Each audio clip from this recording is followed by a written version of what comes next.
saya diminta berbicara dari aspek hukum, melihat pemimpinan Indonesia masa depan. Presiden mereka semuanya berasal dari latar belakang hukum. Hampir semua presiden Amerika itu berasal dari kalangan lawyer. Kalau kita melihat negara-negara lain, katakanlah seperti di Amerika, tapi kenapa di Indonesia ya, belum ada yang dari latar belakang lawyer, tapi kalau menteri-menteri banyak. Nah, ini menurut saya adalah satu soal yang sangat serius dalam penegakan hukum di Indonesia. Yang pertama kali harus kita lihat pada rekrutmen dari aparat penegak hukum di Indonesia. Kalau kita sekilas mengambil komparasi di zaman kemudian, ahli hukum yang dihasilkan oleh sistem pendidikan hukum Belanda, Republik School,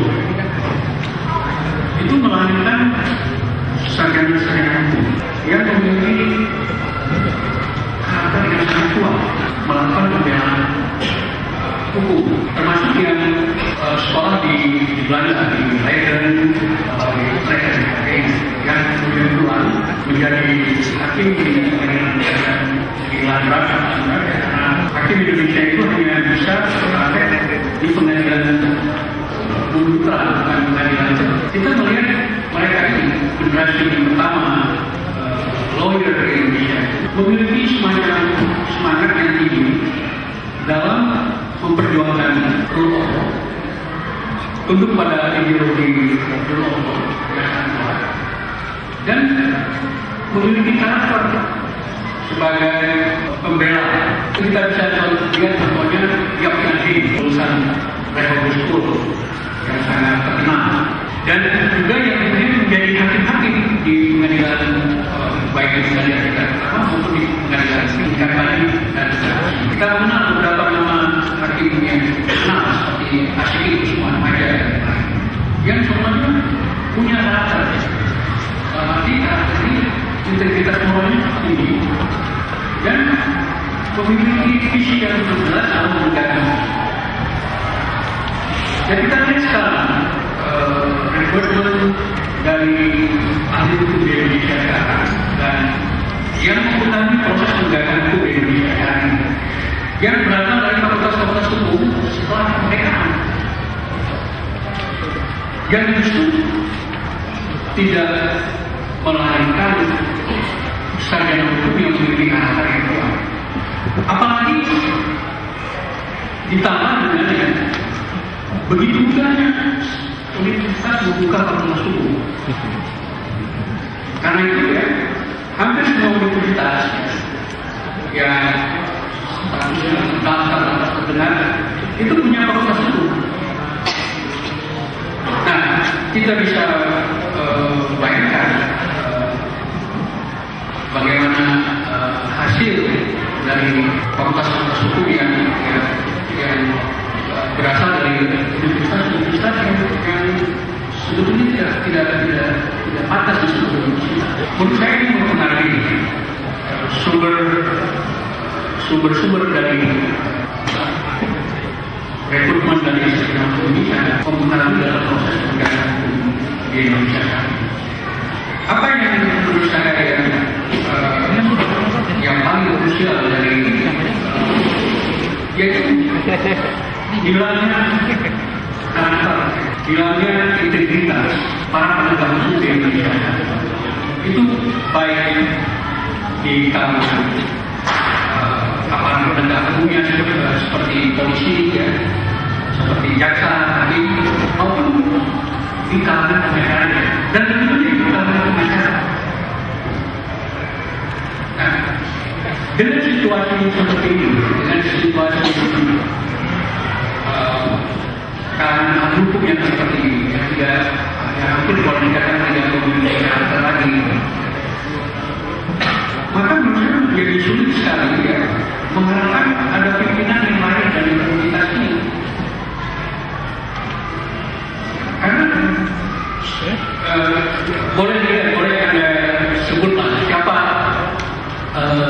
lawyer di Indonesia ini yang integritas moralnya cukup tinggi dan kita bisa percaya bahwa dia bisa menjadi alternatif dari masa depan Indonesia.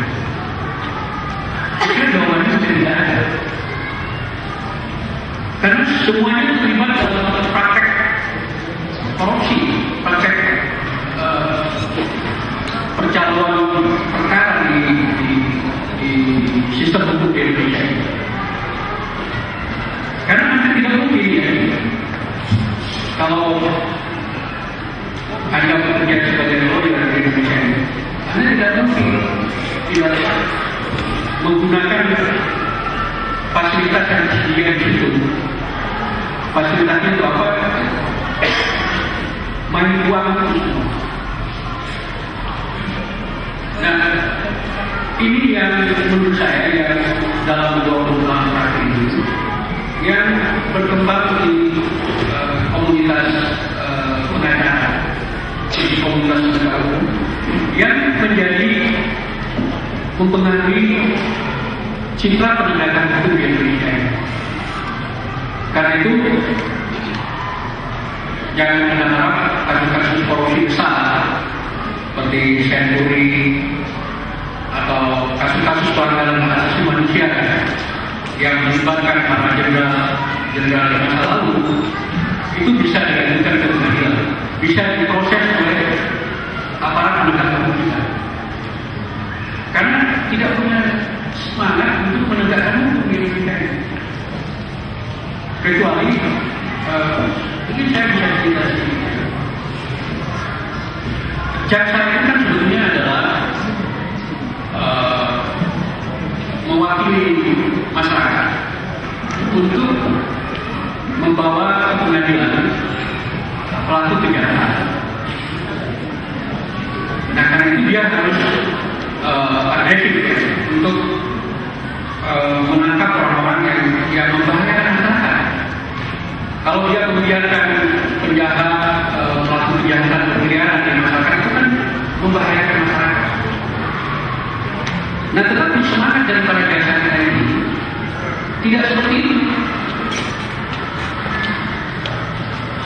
Perkara yang mereka tangani itu kalau tidak ada uangnya, mereka tidak akan serius menangani. Padahal sudah terjadi. Nah, ini mentalitas ini yang menurut saya sangat membuat proses penegakan hukum di Indonesia ini menjadi sangat tidak tegak dengan baik. Kita kehilangan para pemain hukum ini, jaksa, hakim, pengacara, itu kehilangan semangat atau tidak lagi dilandasi oleh semangat bagaimana menegakkan hukum secara tegas. Yang itu juga untuk kebaikan masyarakat, yang itu juga untuk kesejahteraan masyarakat. Demokrasi ini tidak mungkin bekerja dengan baik kalau penegakan hukumnya tidak bekerja. Kenapa begitu banyak tawuran dan macam-macam di Indonesia ini? Proses penegakan hukum tidak bekerja. Nah, satu sistem demokrasi yang tidak didukung oleh satu sistem hukum itu akan menimbulkan chaos.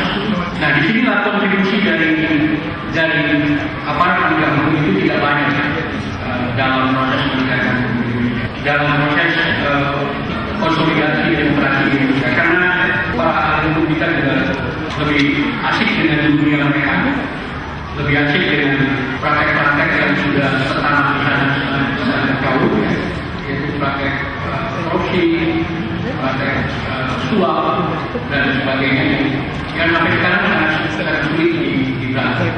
Nah, oleh karena itu menurut saya kita membutuhkan tokoh hukum yang berani melawan semua, berani mengatakan tidak terhadap praktek yang sudah bertradisi ini. Nah, kita kehilangan figur seperti itu. Tadinya kita berharap ya, ada sumber figur yang baik dari penegakan hukum ini, yaitu dari komunitas masyarakat sipil, yaitu kantor-kantor bantuan hukum yang melahirkan pengacara-pengacara yang idealis, yang bekerja bagi kepentingan pembelaan masyarakat, bekerja bagi the rule of law dan sebagainya.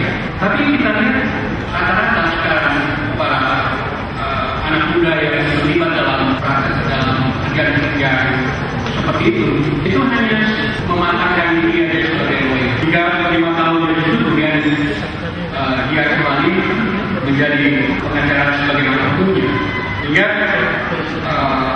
mereka yang tadinya di kader di dalam organisasi masyarakat sipil itu tidak memberikan kontribusi yang banyak kemudian dalam proses perubahan hukum ini.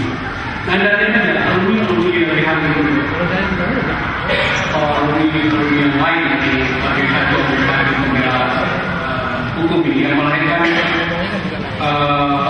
lawyer yang itu kemudian setelah mereka keluar dari RPHI, dia tetap ke dalam industri hukum yang kemudian mereka mengandalkan idealisme ini, membela koruptor dan segala macam.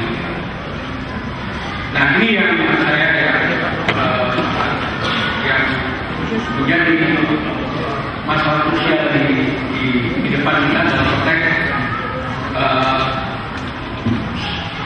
kalau kita ingin mencari kemudian dari komunitas pembela dari komunitas hukum itu, karena agak sulit dan tantangan terbesar dari